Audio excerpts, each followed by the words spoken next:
کچھ عورتیں اپنے پیٹ کے بچے کو ضائع کر دیتی ہیں، یعنی کہ حمل گرا دیتی ہیں، حمل کو ساقط کروا دیتی ہیں۔ اور بعض شوہر بھی ایسے ہوتے ہیں کہ کسی نہ کسی مجبوری کے تحت وہ اپنی وائف کو، اپنی بیوی کو یہ حکم دیتے ہیں اور اس سے کہتے ہیں کہ اپنے جو حمل ہے اس کو ساقط کروا دو۔ تو اسلام اس کے بارے میں جو کچھ کہتا ہے اسے سن کر آپ کانپ جائیں گے، کیونکہ قرآن کریم میں اللہ تعالیٰ نے فرمایا وَلَا تَقْتُلُوا أَوْلَادَكُمْ خَشْيَةَ إِمْلَاقٍ، کہ اپنی اولاد کو قتل نہ کرو، اپنی اولاد کو ذبح نہ کرو، اپنی اولاد کو مت مارو رزق کے ڈر کی وجہ سے۔ یعنی بعض مرتبہ ایسا ہوتا ہے کہ شوہر یا بیوی یہ سوچ رہے ہوتے ہیں کہ ہمارے چھوٹے بچے ہیں، تو ابھی وہ نہیں چاہ رہے ہوتے ہیں کہ بچے ہوں، تو اس کنڈیشن میں وہ کیا کرتے ہیں کہ اگر حمل ٹھہر جاتا ہے تو حمل کو ساقط کروا دیتے ہیں۔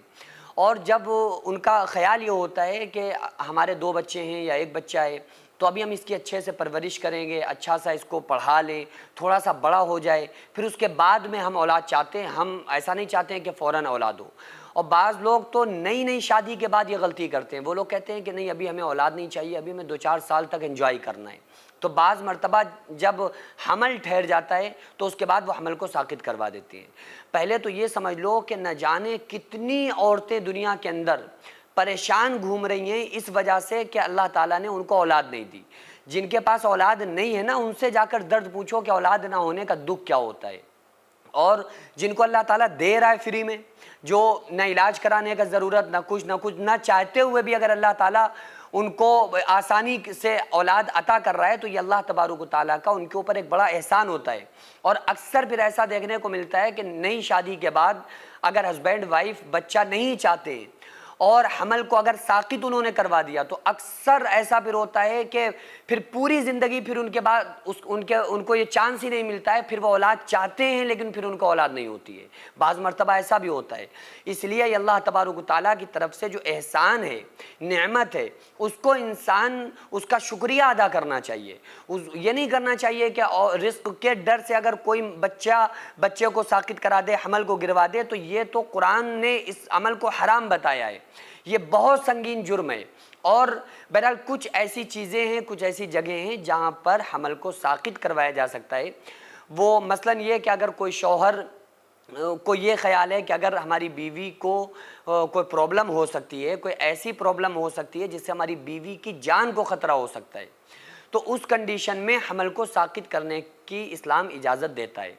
اچھا 40 دن سے پہلے تک اگر کوئی شرعی عذر ہے تو اس میں تو حمل کو ساقط کرنا جائز ہے، لیکن اگر 4 مہینے گزر گئے یعنی تقریباً 120 دن گزر گئے تو اس کے بعد کیا ہوتا ہے، جب حمل 4 مہینے کا ہو جاتا ہے تو بچے کے اندر جان پڑ جاتی ہے، یعنی بچے کے اندر روح کو پھونک دیا جاتا ہے۔ تو اگر کوئی انسان 4 مہینے کے بعد حمل کو ساقط کروا رہا ہے تو یہ بچے کو قتل کرنے کے مترادف ہے، تو اس لیے اس عمل سے تو پوری طرح سے بچنا چاہیے۔ اگر بچے کے اندر روح پھونکی جا چکی ہے یعنی 4 مہینے کا سے زیادہ کا حمل ہو چکا ہے تو اس کنڈیشن میں پھر بچے کو ضائع کرنا یہ ایک بچے کے قتل کے مترادف ہے، تو اس لیے اس عمل سے پوری طرح سے بچنا چاہیے۔ اور رہا مسئلہ یہ کہ اگر کسی عورت کی جان پر بنائے، یہ ہو گیا کہ بھئی یا تو آپ بچے کی جان بچا لو یا ماں کی جان بچا لو، تو اس کنڈیشن میں پھر یہ دیکھا جائے گا کہ زیادہ پوری کوشش یہ کی جائے گی کہ دونوں کی جانیں بچائی جائیں۔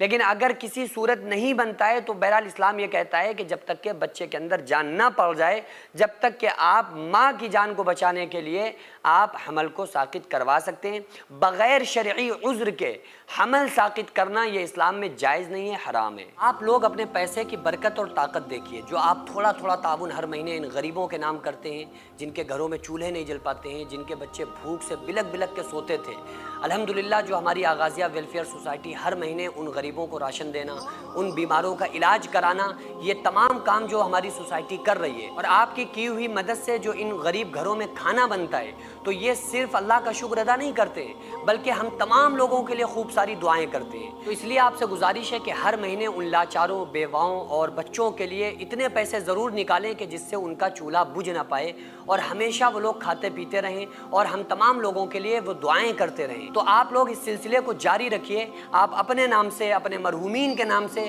ضرور زیادہ سے زیادہ تعاون کریں۔ اسکرین پر آپ کو جو آغازیہ ویلفیئر سوسائٹی کا اکاؤنٹ نمبر اور اسکینر نظر آ رہا ہے، اس کے ذریعے سے آپ لوگ زیادہ سے زیادہ مدد کریں۔